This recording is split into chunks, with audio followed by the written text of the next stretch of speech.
Bonjour à tous. En attendant qu'on mette la présentation en plein écran, ce qui devrait arriver bientôt. C'est d'un côté une présentation habituelle des perspectives du marché des grains, mais évidemment dans des circonstances assez exceptionnelles avec la COVID-19. Alors, voici le plan de la présentation. Pour ceux qui l'ont déjà écouté, les premiers points sont habituels. On va parler des États-Unis, du marché international, évidemment le marché local, les guerres commerciales, d'une part États-Unis, Chine, puis évidemment celle du canola, et probablement la section qui vous intéresse le plus, les impacts de la COVID-19. Suivant.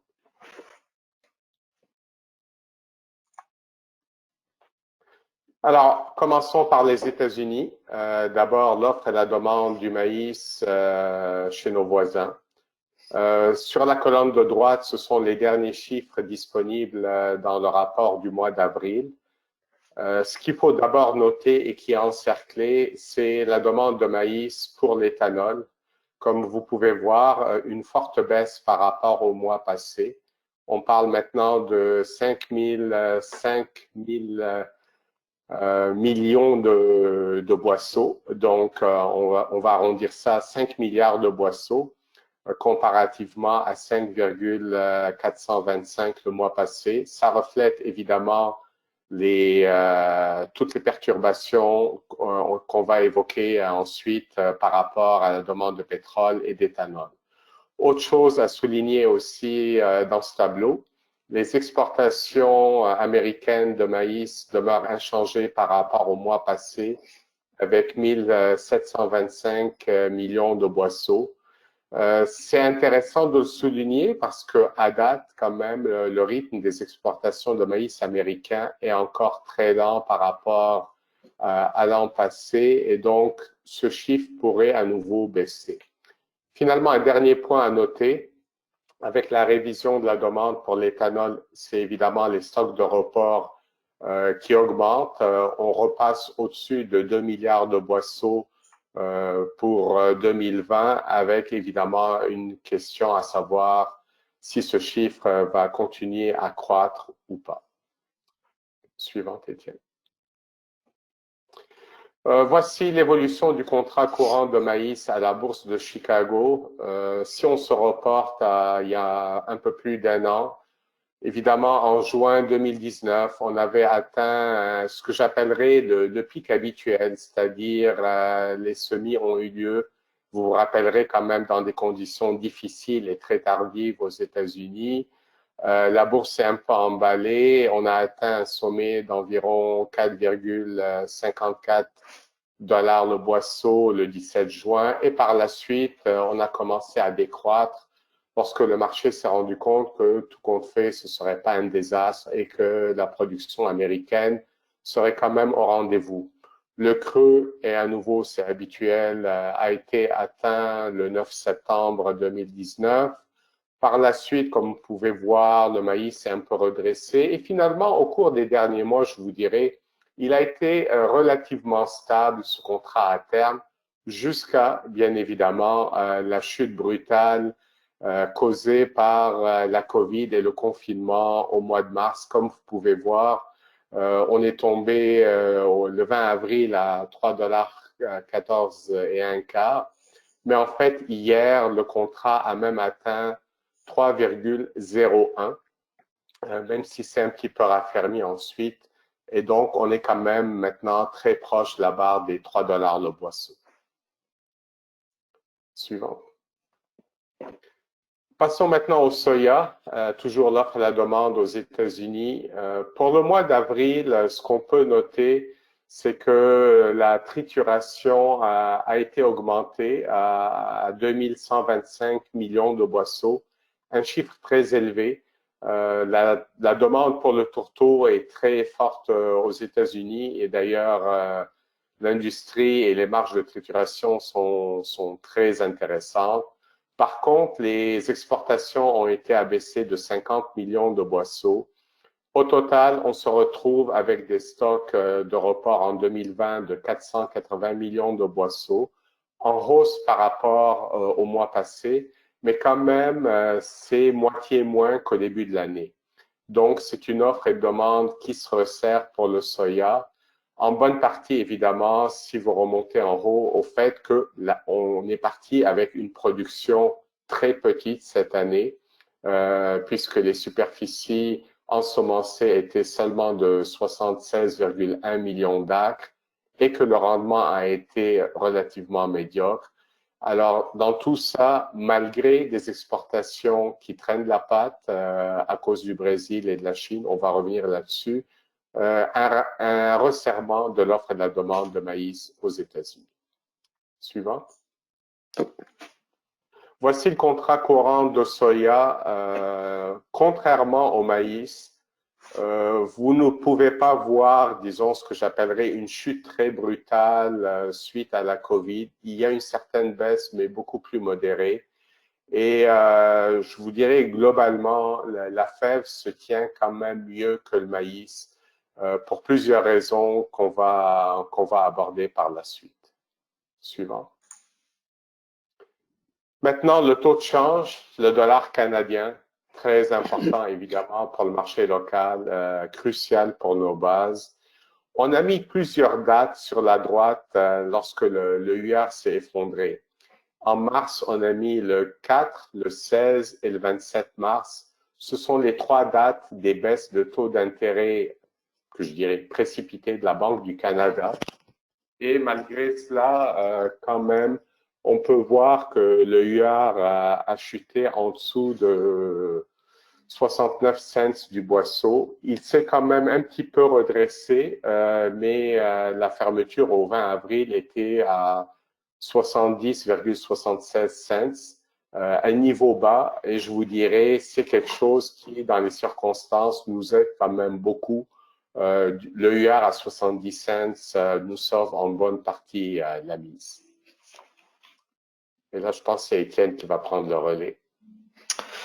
Donc, oui, on va parler du marché international. On va faire une espèce de wrap-up, un mauvais terme en anglais, là, pour vraiment expliquer c'est quoi la dynamique du marché des grains à l'international.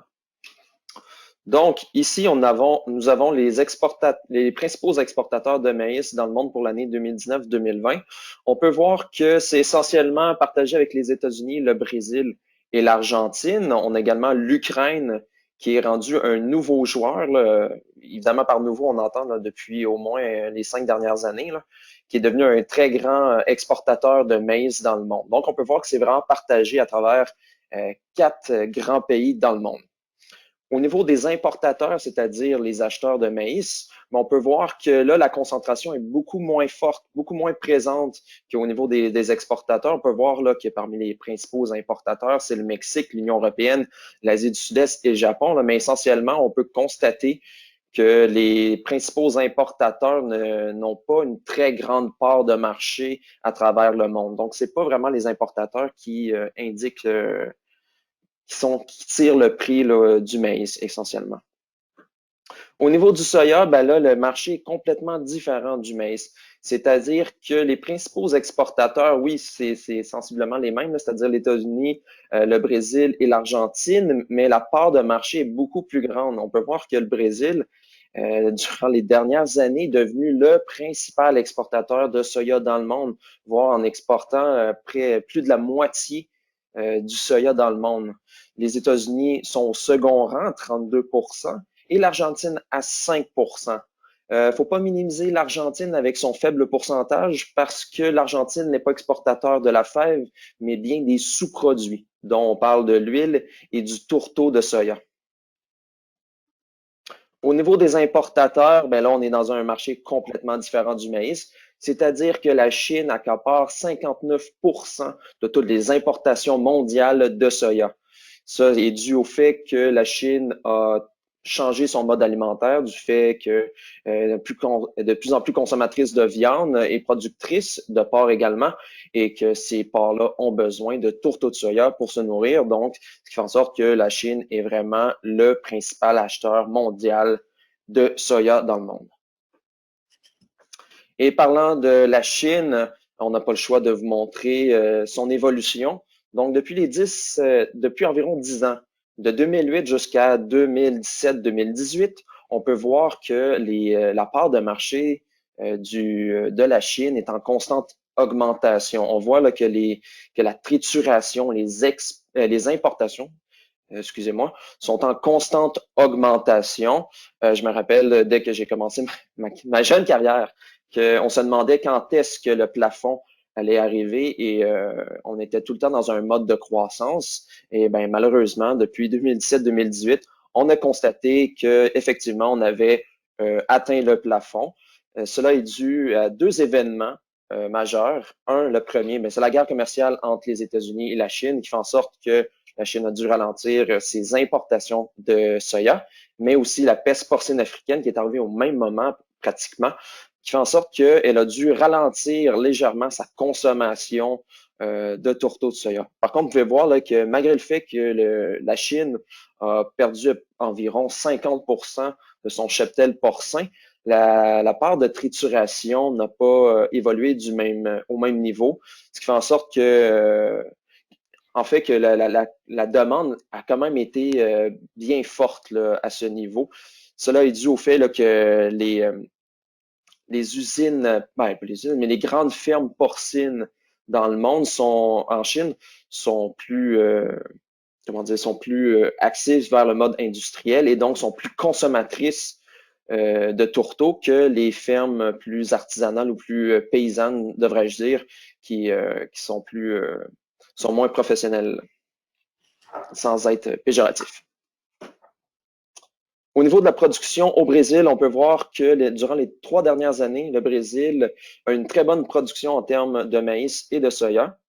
On peut voir là, au niveau que cette année, on prévoit une récolte record en termes de soya au Brésil, qui détrône l'ancien record qui était de 2017-2018. Et au niveau de la production de maïs, on voit que c'est sensiblement la même que l'année dernière. Il y a une certaine nuance à apporter, par contre, parce qu'on est quand même relativement tôt en termes là, de prévision de maïs. Là. Présentement, on n'a pas une image tout à fait juste de la situation, étant donné que le maïs pousse encore au Brésil. Donc, au cours des prochains mois, on risque d'avoir une meilleure opinion, une meilleure estimation de la production de maïs au Brésil, mais pour l'instant, ça semble être quand même un record égal à celui de 2018-2019. En Argentine, la situation est un peu différente. 2017-2018 avait été très difficile au niveau de la production de maïs et soya. Et 2018-2019, on a vu qu'on revenait à un niveau plus, pas plus naturel, mais dans la moyenne des dernières années. Et 2019 et 2020 n'en fait pas exception non plus. Malgré le fait que l'Argentine a eu une période de temps sec, certaines pluies sont arrivées vers le mois de mars, si je me rappelle bien, qui est venu rattraper la production. Et pour l'instant, tout semble bien aller en Argentine. Donc, on s'entend une période, une récolte tout à fait convenable en Argentine. On va passer maintenant au marché local. D'abord, rappelons-nous cette fameuse année au Québec. Vous le savez, des semis très tardifs. Ensuite, on a eu un manque de pluie de la mi-juin à la mi-août. Puis des pluies très abondantes à partir du mois de septembre. Des épisodes de gel en septembre et en octobre. Ensuite, la tempête de vent qui avait causé de l'averse. Et la neige qui est arrivée à la mi-novembre. Tout ça pour vous dire qu'au 26 novembre, 7% du soya et 44% du maïs n'étaient toujours pas récoltés. Évidemment, ça a affecté la qualité. On a peu de grade 2, surtout des grades 3, 4, 5 et même échantillons. Les principales raisons, d'abord et surtout un poids spécifique bas. L'humidité était très élevée. Beaucoup de CCFM, comme on dit en anglais, il n'y a pas d'appellation française, Cracked Corn Foreign Material, ou si vous voulez, les grains cassés.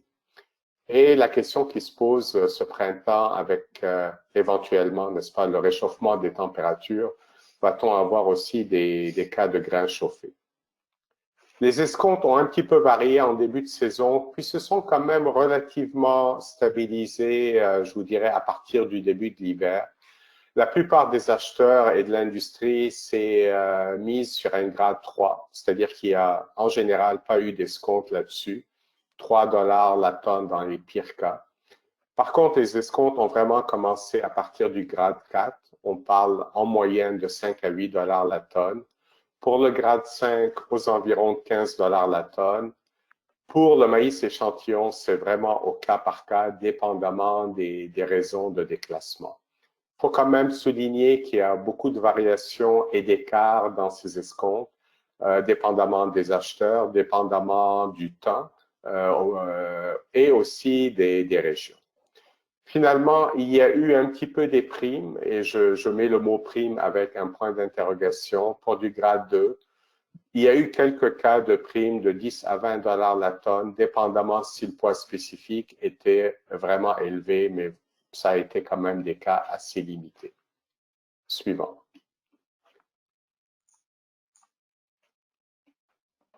Alors, la logistique est intervenue et je vous dirais, c'est un petit peu paradoxal, ça a aidé les producteurs de graines de maïs du Québec. On a d'abord eu la grève du CN en novembre, évidemment, qui a interrompu l'approvisionnement du propane et causé la flambée des prix alors que beaucoup de producteurs devaient sécher ce maïs. Et ensuite, il y a eu les blocages ferroviaires au mois de février et ça a paralysé pas mal le mouvement des grains et donc l'arrivée du maïs américain et autres sous-produits utilisés par l'industrie au Québec. Donc, il y a eu moins de maïs qui est rentré et aussi moins de tourteaux, ce qui est venu quand même appuyer un petit peu, aider le marché local parce que finalement, les substituts n'étaient pas tout à fait au rendez-vous. Suivant. Le soya, ça a été aussi une saison difficile pour le soya génétiquement modifié. Une bonne partie de la fève a été récoltée très tard. Il y a eu des voyages refusés à cause d'un taux d'humidité supérieur à 15%, des problèmes de gousse fendillée, de la sclérotinia. Et vraiment, il faut souligner l'importance de la gestion des silos cette année avec du grain très humide pour éviter les mauvaises surprises au printemps. Et j'avoue que le printemps est peut-être un petit peu tardif vu la neige ce matin, mais éventuellement, il va être là. Suivant. Par contre, et heureusement, pour le soya de consommation humaine, c'est une autre histoire, beaucoup plus positive celle-là. Le soya a été récolté avant la tempête de neige du 12 novembre et la qualité dans l'ensemble a été bonne. On parle de 95% de grade 1, un bon poids spécifique d'environ 71 kg à l'hectolitre. La taille de la fève était normale à supérieure à la normale. Taux d'humidité moyen très acceptable, autour de, on va dire, de 10,5%. Une bonne teneur moyenne en huile de 20,2 à 21%, des déchets autour de 0,3%. Le seul point négatif, malheureusement, mais malgré tout, il y en a eu un, c'est que la teneur en protéines a été à la baisse cette année de 1 à 3% en raison des conditions climatiques. Cette baisse a été peut-être un peu plus marquée pour la rive nord où on a entendu une diminution de 4 à 5%. Suivant. Voici le tableau de production de Statistique Canada. Vous connaissez les chiffres. Je vais peut-être m'attarder principalement sur celui du maïs grain où, d'après Statistique Canada, on aurait produit, on va arrondir ça, à 3,37 millions de tonnes, en baisse par rapport à 3,62 millions de tonnes. Les autres chiffres, vous les connaissez, mais vraiment, on va revenir sur le maïs dans la prochaine diapo de l'offre et la demande. Alors, j'aimerais un petit peu m'attarder là-dessus. La colonne du milieu, c'est l'offre et la demande de maïs au Québec basée sur la production de Statistique Canada. Il faut souligner que d'après Statistique Canada, on a ensemencé 383 000 hectares de maïs et on a réussi à récolter 380 000 hectares avec un rendement estimé à 8,9 tonnes l'hectare. Ça nous donne une production de 3,369. Avec ce chiffre-là, on a mis donc des importations de 250 000 tonnes pour pallier, disons, le déficit. Et on se retrouve avec des stocks de report d'environ, on va dire, 445 000 tonnes. Par contre, et on le sait, et on a des données de la financière agricole pour le prouver, les superficies récoltées ont été nettement inférieures aux superficies ensemencées à cause évidemment de la situation exceptionnelle des récoltes cette année.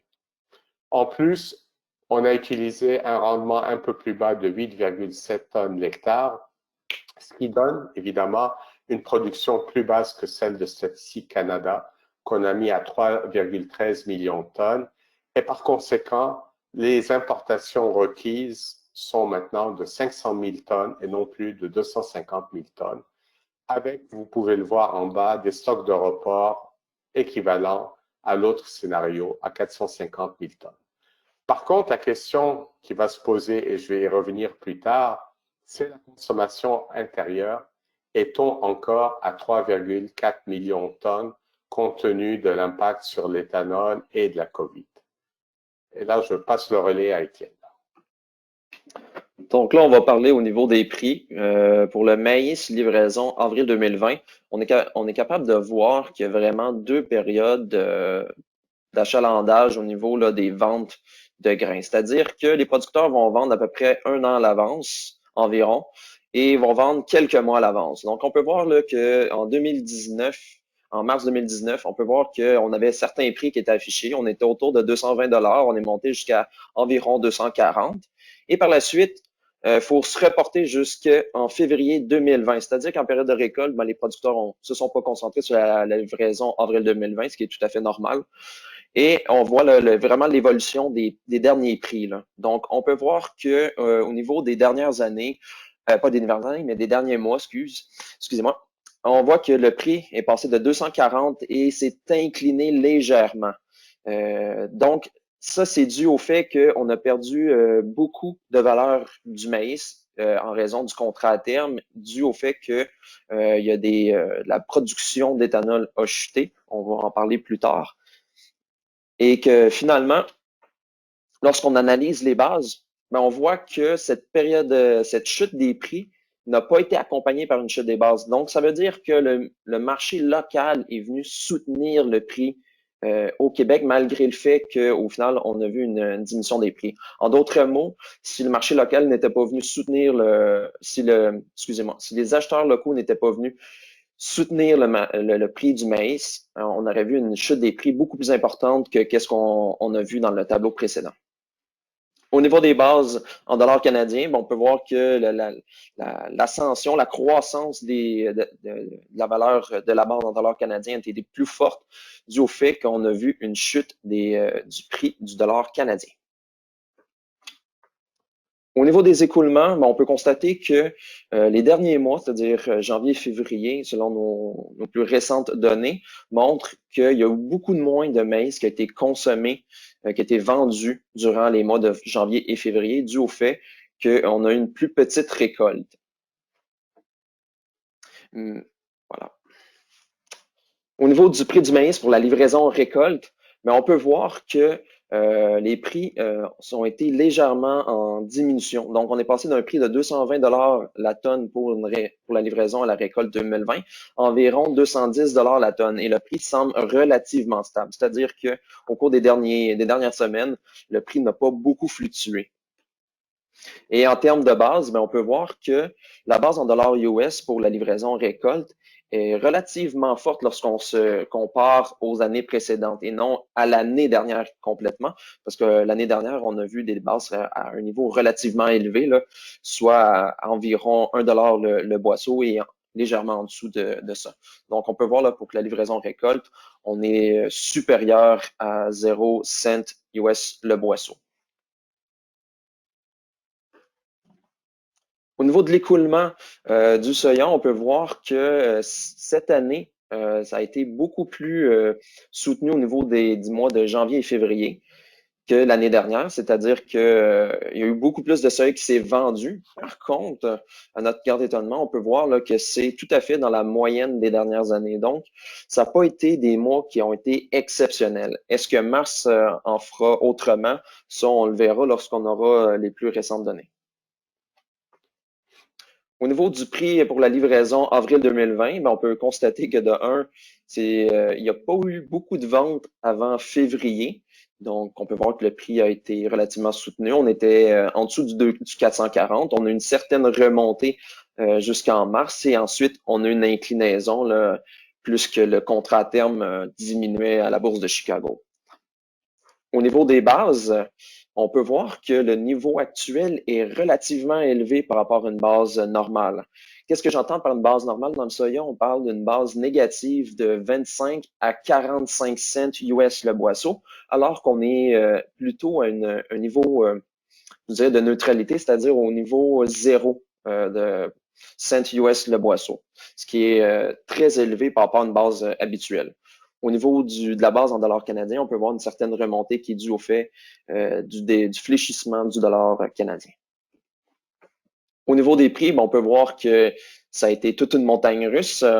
Donc, on peut voir que le prix est monté pour la récolte 2020 est monté à 455 et plus à partir de décembre l'année dernière. Et on a vu une certaine chute due au fait là, que le contrat à terme a chuté.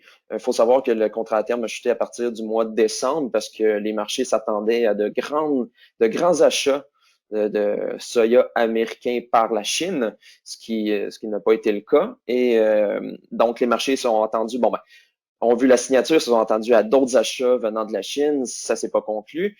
Et par la suite, on s'est dit, ça va rentrer lorsque la signature va entrer officiellement en vigueur, c'est-à-dire durant la journée de la Saint-Valentin en 2020. Et ça n'a pas été le cas. Et jusqu'à ce jour, là, on n'a pas vu de grands achats chinois de soya. On a vu des grands achats au niveau du maïs, mais pas du soya jusqu'à présent. Donc, on est à un niveau relativement ferme au niveau des prix, là, compte tenu du contexte actuel, qui est autour de 430 $ la tonne. Pour la livraison à la récolte, lorsqu'on analyse la base US, on peut voir qu'on est dans un marché tout à fait normal. Je vous ai dit tout à l'heure qu'une base normale se retrouvait entre moins 25 et moins 45 cents US le boisseau, mais on peut constater là, avec ce graphique qu'on est tout à fait dans un marché normal.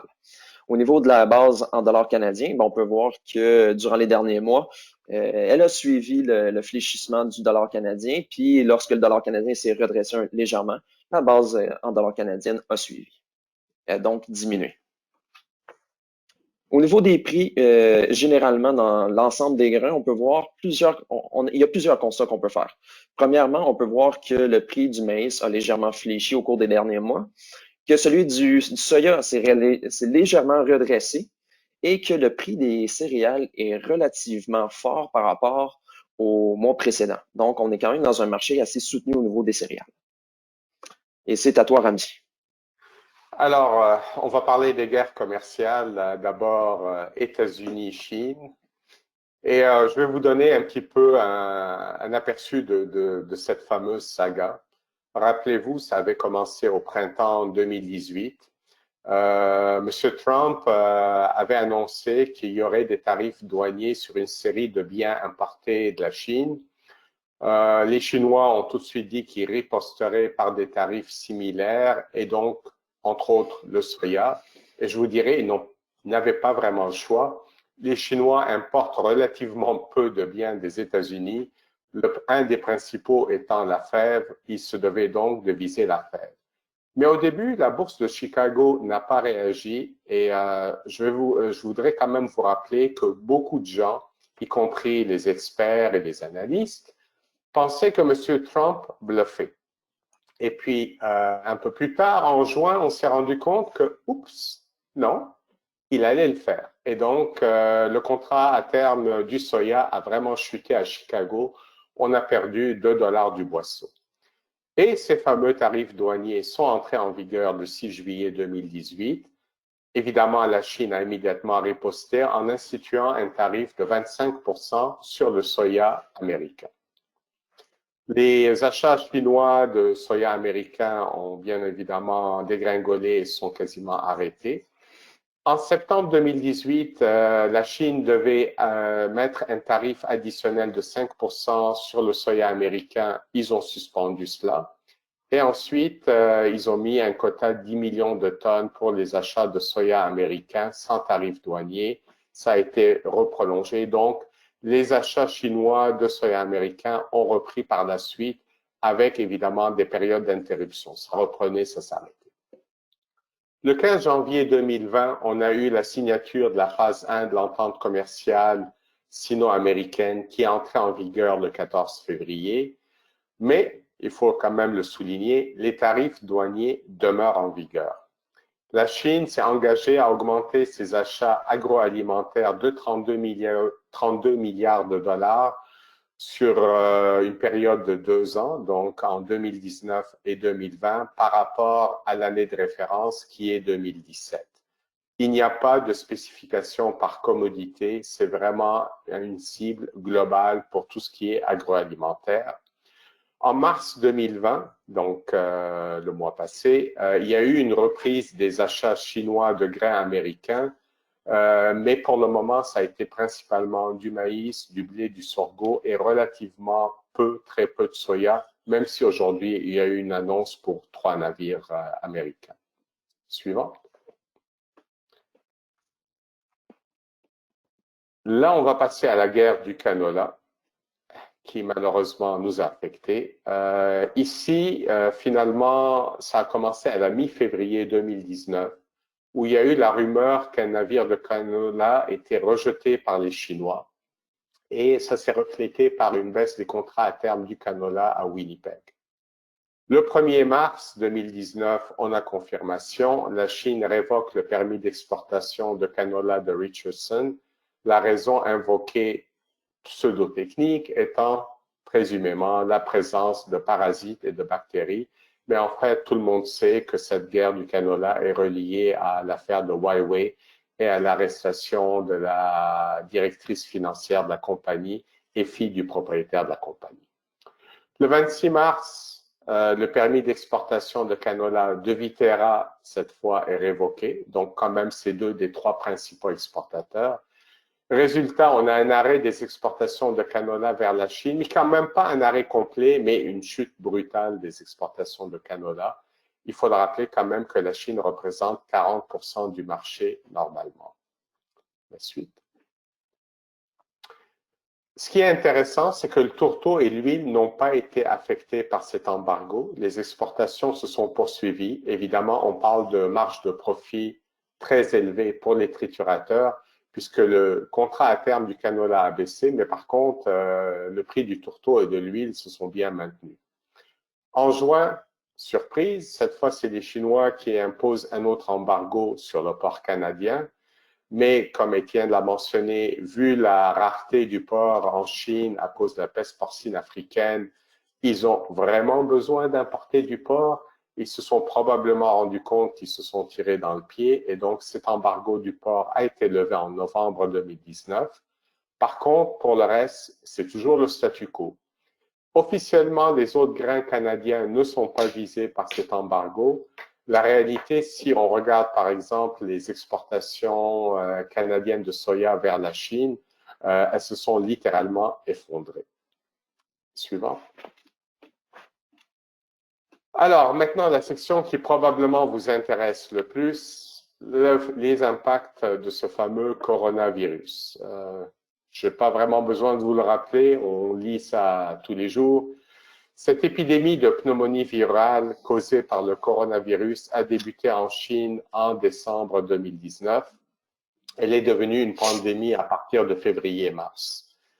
On peut résumer ça en quelques mots: panique, confinement des populations et surtout arrêt des économies. On parle d'un arrêt global, quasiment total des économies, quelque chose du jamais vu.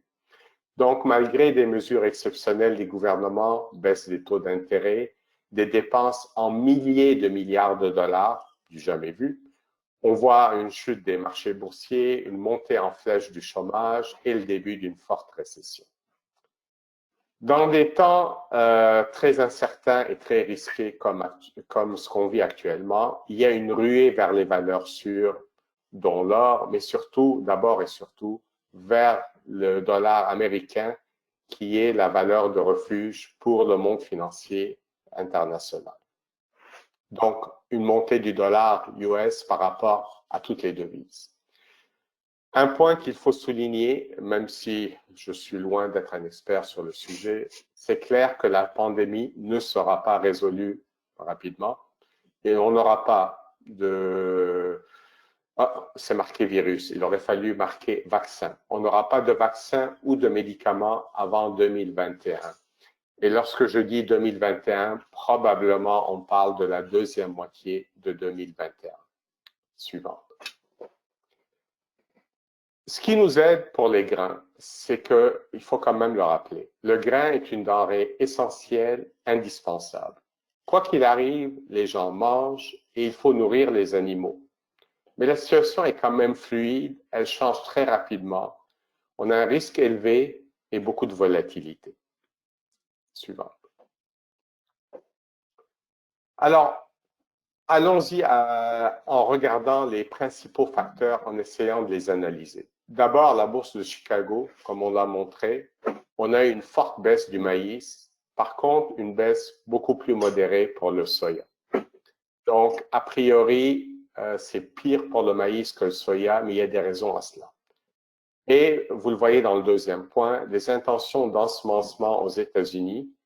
Les producteurs agricoles américains prévoient semer un niveau quasi record de maïs, 97 millions d'acres, et 83,5 millions d'acres de soya, en hausse évidemment par rapport aux superficies anormalement basses de l'an passé, mais tout de même, c'est la superficie du maïs qui prédomine. Il faut quand même souligner que cette enquête a été réalisée au début de mars, avant qu'on ait le plein impact de la COVID sur la bourse de Chicago. Mais historiquement, il faut quand même souligner qu'entre les intentions et les superficies qui sont effectivement ensemencées, on a un écart au maximum d'1 million d'acres. Donc, même si en bout de ligne, les producteurs américains sèment moins de maïs que ce qui avait été prévu, on va baisser peut-être jusqu'à 96 millions d'acres, mais ce serait très surprenant qu'on tombe en dessous de ce niveau. Maintenant, parlons de la demande d'éthanol. Écoutez, c'est du jamais vu. La demande d'éthanol aux États-Unis a chuté de 45% en un mois, tout simplement à cause du confinement et de la guerre des prix du pétrole entre l'Arabie et la Russie. Je vais un petit peu m'attarder là-dessus. Qui dit confinement dit évidemment les voitures ne circulent plus, les avions ne volent plus. Beaucoup d'usines, pour ne pas dire la grande majorité des usines, sont arrêtées, ce qui veut dire que la demande de pétrole est en chute libre. À travers le monde, on estime que la demande de pétrole a baissé de 30 à 40%. Évidemment, beaucoup moins d'éthanol est requis dans ce cas-là. Pour ce qui nous concerne, l'usine de Varennes fonctionne au ralenti.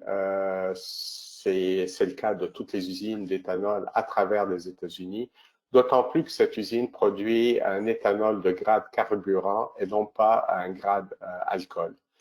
Malgré tout, elle fonctionne aux 2/3 de sa capacité, ce qui, dans les circonstances, est moins pire que ce que pourrait être dans d'autres cas. Maintenant, parlons des achats chinois de grains américains. Bon, ils ont repris, comme je l'ai dit, surtout le maïs et le blé, un petit peu de soya aujourd'hui. La question qui se pose globalement par rapport à cette entente, la Chine va-t-elle respecter ses engagements? Et compte tenu de la crise économique et de la COVID, on peut même poser l'autre question. La Chine peut-elle vraiment respecter ses engagements? On va le voir dans les prochaines semaines et les prochains mois. Suivant.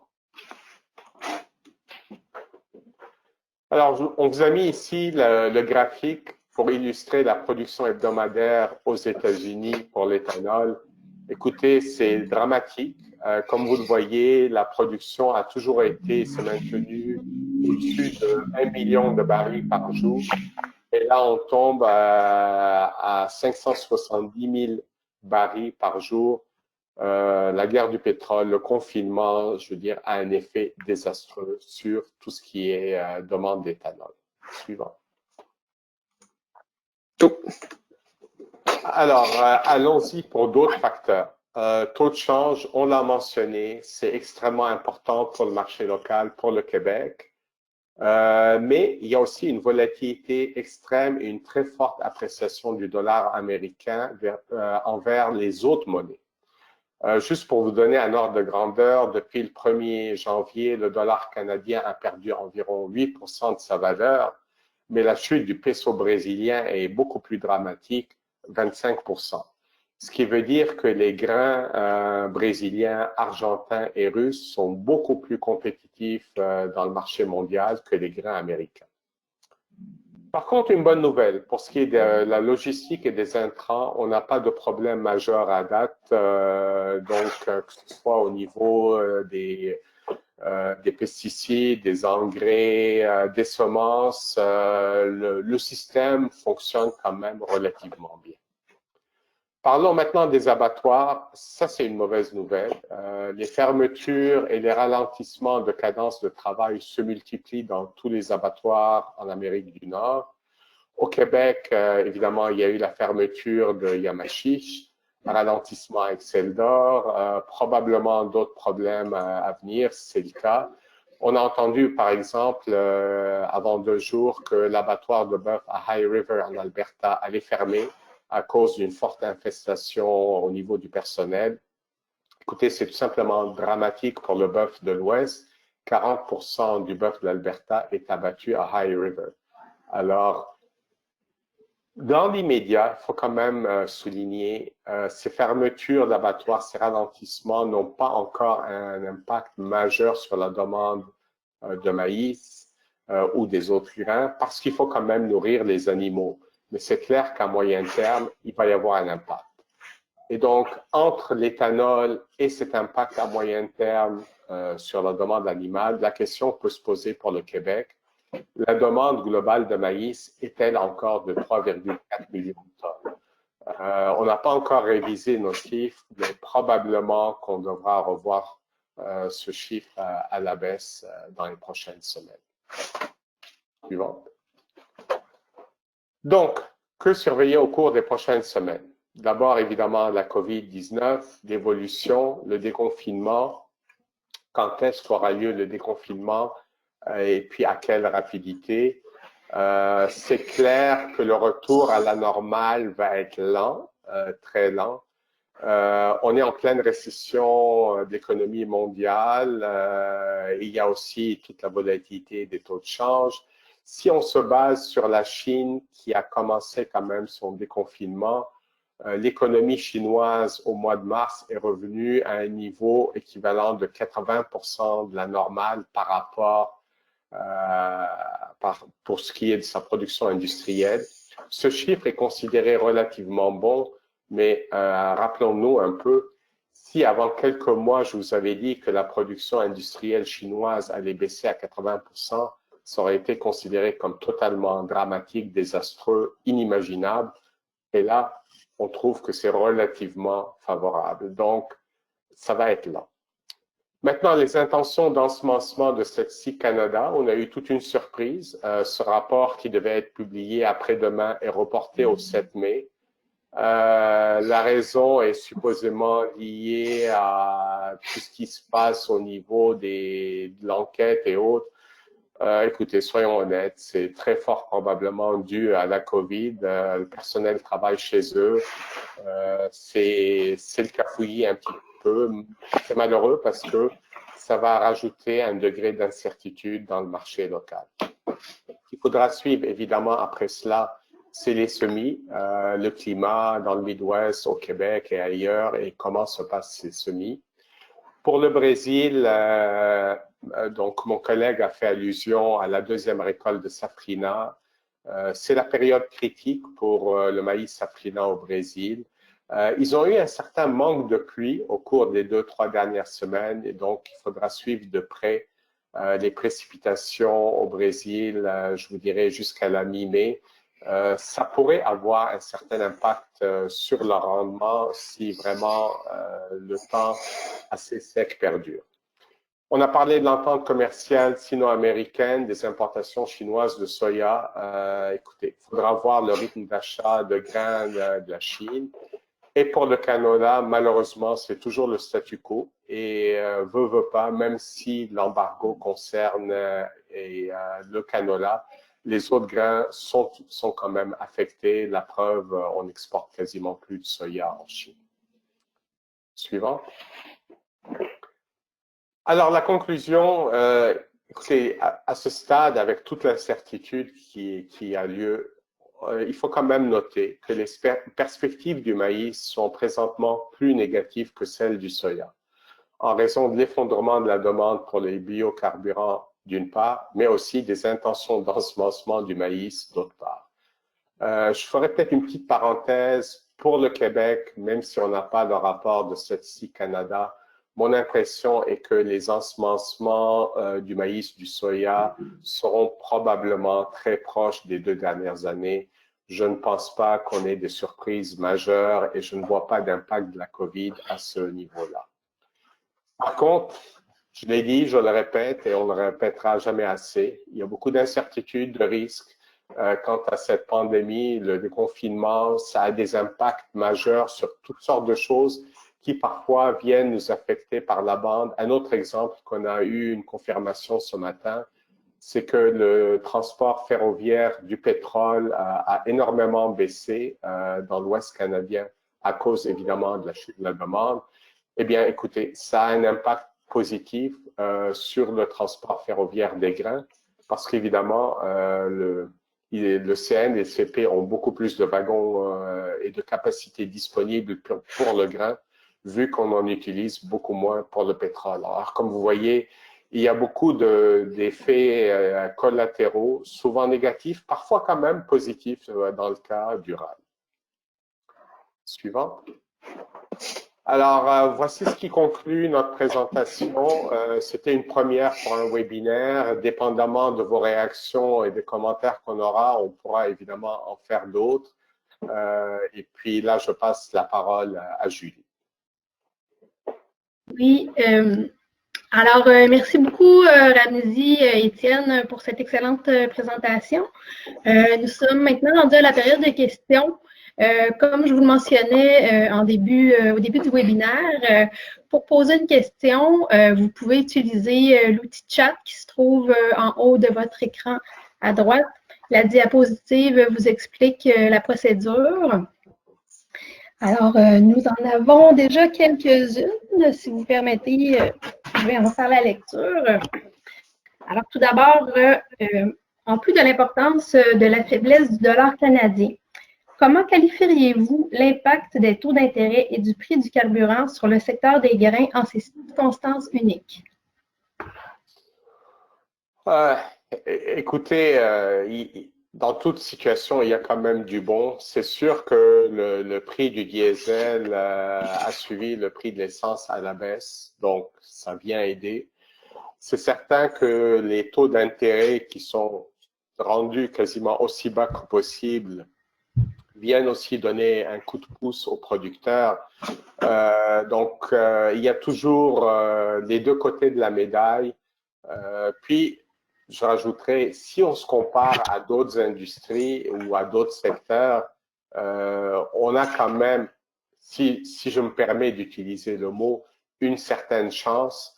On a un bien essentiel, indispensable, qui est toujours, la demande est toujours là. Donc, dans les circonstances, je dirais oui, ça va venir aider disons, au niveau du coût de production. Maintenant, évidemment, il faudra quand même voir les prix et leur niveau au cours des prochains mois. Parfait. De façon plus générale, est-ce que vous êtes optimiste ou pessimiste là, face à la situation actuelle? Étienne, veux-tu commencer? Oui. Moi, c'est peut-être ma jeunesse, mais je suis un petit peu plus pessimiste. J'ai toujours été plus pessimiste que Ramzi de manière générale, là. Mais cette année, je vous dirais que le coronavirus nous a révélé que on a une demande qui est assez fragile. Donc, moi, quand je regarde les prix actuels, je regarde le prix du maïs, ben, je conseillerais aux producteurs de vraiment commencer à fermer des prix là, et d'en fermer quand même quelque peu. Là. À 210 $ la tonne, il faut se rappeler, si on faut oublier 2019-2020, il faut se ramener en arrière plus longtemps que ça. 210 la tonne, ça a été déjà des très bons prix, là, surtout pour la récolte. Donc, c'est sûr que c'est dommage qu'on peut pas se profiter d'une plus grande, de la grande baisse du dollar canadien, mais à 210 la tonne, c'est un prix qui est très intéressant. Donc, je m'attends pas à ce que le prix du maïs remonte, même que, tu sais, on parlait là, que le prix à Chicago est autour de 3 mais ça se peut qu'il chute en dessous du 3 le boisseau, là. Donc, je pense que dans un marché avec autant d'incertitudes, je suis peut-être averse au risque, mais j'en profiterai pour au moins vraiment fermer une grande partie de mes prix, surtout de l'ancienne récolte. Je pense que je m'attends pas beaucoup à une très grande remontée, peut-être un rallye météo durant les mois de juin, juillet, là, mais je serais pas très risqué. Je fermerai une grande partie de mes prix, puis c'est comme ça que je verrai. Je sais pas si tu as la même conclusion que moi, Ramzi. Euh, je serais un peu plus nuancé. Pour l'ancienne récolte, oui, aucun doute. C'est des prix encore très intéressants. Je dirais les producteurs devraient en profiter et puis vendre le restant de leurs grains. Pour la nouvelle récolte, je serais peut-être un peu plus nuancé qu'Étienne et peut-être un peu moins pessimiste. C'est encore tôt, ça va dépendre. Étienne l'a mentionné, il y a d'abord et surtout évidemment la question du taux de change. Où va être le dollar canadien? Dans le graphique qu'on vous a montré, on est tombé en dessous de 69 cents, on est remonté actuellement à 70. C'est pas clair. Certains disent qu'on va remonter à 75, d'autres avancent même 65. Évidemment, ça aura des impacts très différents en fonction du niveau du taux de change. L'autre situation à suivre quand même de près, c'est le Brésil. Pour leur deuxième récolte de maïs, c'est vraiment la période critique, c'est maintenant. Je vous dirais, ça part jusqu'au 15 mai. Ils ont quand même manqué d'eau. C'est pas dramatique, mais c'est quand même inquiétant. J'aimerais arriver au 15 mai et voir finalement quel aura été leur déficit hydrique ou pas. Ça nous donnera quand même une meilleure idée. Et puis, le troisième volet, c'est normal, on parle des intentions d'ensemencement. Voyons voir les semis et leur réalisation en tant que telle. Mais bon, malgré tout, et je le disais en conclusion, c'est quand même relativement pessimiste, probablement plus pour le maïs que le soya. Donc, si quelqu'un veut être plus prévoyant et commencer à fermer des prix pour la nouvelle récolte, le conseil s'appliquerait encore plus pour le maïs que la fève. Est-ce qu'au niveau du prix du blé, vous avez regardé la situation?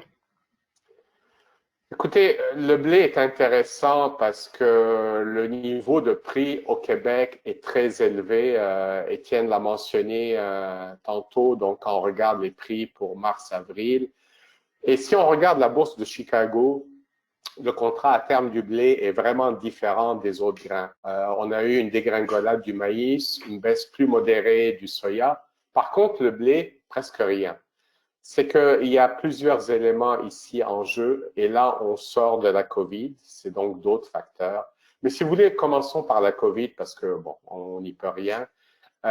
Oui, il y a la question de la demande de blé. Il faut reconnaître que la demande de blé panifiable pourrait même bénéficier de la COVID parce que si on regarde les achats des consommateurs un peu partout, il y a eu une ruée vers ce que j'appelle les éléments essentiels de base qui nourrissent une famille à un prix raisonnable.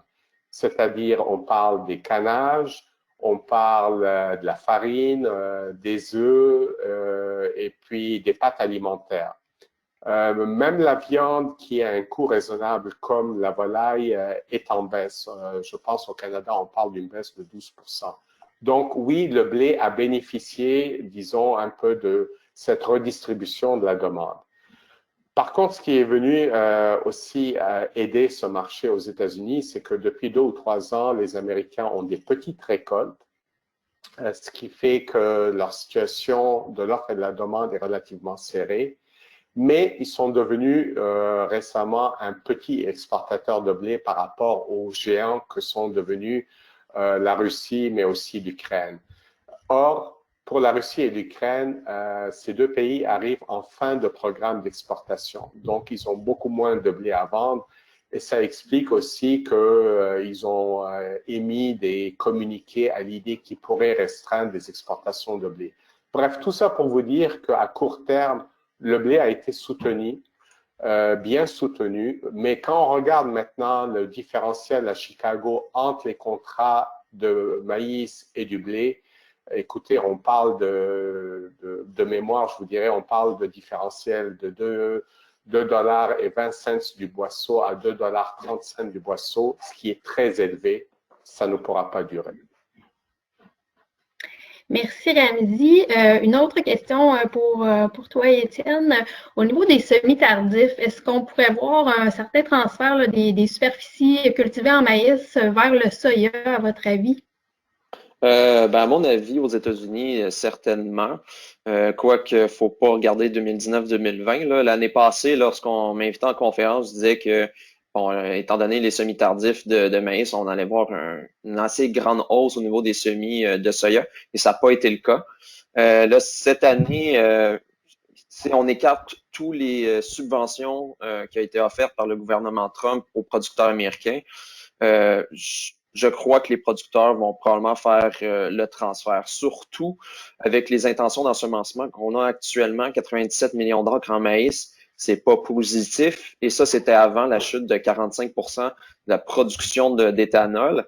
Mais comme Ramzi le dit, si on regarde l'historique, les intentions d'ensemencement ne dérogent pas beaucoup du résultat final. Donc oui, on va avoir une certaine substitution, mais je pense pas qu'il va falloir compter là-dessus pour voir un rallye au niveau des prix, là. Au Québec, je dirais que c'est pas mal la même chose. Essentiellement, on a vu que bon, que les prix actuels sont relativement bons là, pour la prochaine récolte. Mais s'il y a un retard au niveau des semis au Québec, je suis pas mal sûr que les producteurs vont faire le switch aussi. Peut-être je rajouterai un point. Les États-Unis viennent d'annoncer un autre programme d'aide aux producteurs agricoles là-bas. C'est pas vraiment une surprise. Ils ont annoncé 19 milliards de dollars. Alors, au fond, le producteur de Midwest, que ce soit pour le maïs ou le soya, il sait très bien qu'en bout de ligne, l'argent du fédéral va être là pour le renflouer. Mm-hmm. Maintenant, est-ce que vous pensez que le prix du soya et du maïs peut encore baisser de beaucoup là, si la situation actuelle continue? Beaucoup, c'est combien? La personne qui a posé la question ne l'a pas spécifié, malheureusement. Je dirais pour la nouvelle récolte, oui. On peut baisser maintenant de beaucoup. Si on parle du maïs, rappelez-vous, dans notre système, on parle des prix à la ferme, FAB ferme. C'est certain qu'avec... Avant de répondre, il y a beaucoup de si. Il faut s'entendre que les semis vont être réalisés dans des conditions normales dans le Midwest et au Québec, et que donc on s'en va vers des bonnes productions, voire d'excellentes productions de maïs en Amérique du Nord. Et on va dire que le confinement va être levé progressivement et que le retour à la normale de la demande d'éthanol sera progressif, mais assez lent. Donc, c'est quand même un scénario négatif. Dans ce cas-là, je ne serais pas surpris qu'au moment du battage, qu'on ait des prix du maïs à 180 ou même 170 $ la tonne. C'est possible. Mais il y a quand même les si avant d'en arriver là. Étienne, serais-tu plus négatif? Ben oui, on n'a pas parlé non plus de la demande pour l'animal. En ce moment, là, on est vraiment dans un changement de paradigme, là. On voit qu'il y a beaucoup d'abattoirs, d'usines de transformation qui sont en train de fermer les portes périodiquement parce qu'ils ont beaucoup d'employés qui sont atteints de la COVID-19. Donc, ça, veut pas, ça va avoir un impact sur l'élevage et l'élevage n'aura pas d'autre choix que de suivre. J'ai vu dans les questions sur le chat qu'on disait que pour l'instant, c'est relativement stable. Certes, mais quand je parle à certains acheteurs, on me dit aussi que on remplace du bon maïs par du maïs de moins bonne qualité et par des sous-produits, puis on n'est pas dans un mode où on donne une Formule 1 au porc, mais on est plus dans un état de maintien. On essaie de garder un bon poids, mais ça n'a pas un super bon impact sur la demande de grains là, à moyen terme. Là. Donc, ça pourrait aller plus bas. Un des éléments qui pourrait nous supporter, ben, c'est encore le dollar canadien. Il faut le dire qu'on est à 71 sous présentement. Et avec un baril de pétrole qui fait des hauts et des bas. Hein, il faut voir qu'il a déjà été négatif à un court moment là, durant la bourse. Donc, je te dirais que pour l'instant, le rapport dollar sur le baril de pétrole est très fort. Donc, si l'économie canadienne en subit les dommages, ben, faudrait s'attendre à une baisse du dollar, donc ça devrait soutenir le grain, mais à quel point, ça, c'est une bonne question. Honnêtement, là, présentement, moi puis Ramsey, on regarde plus notre boule de cristal que jamais. Là.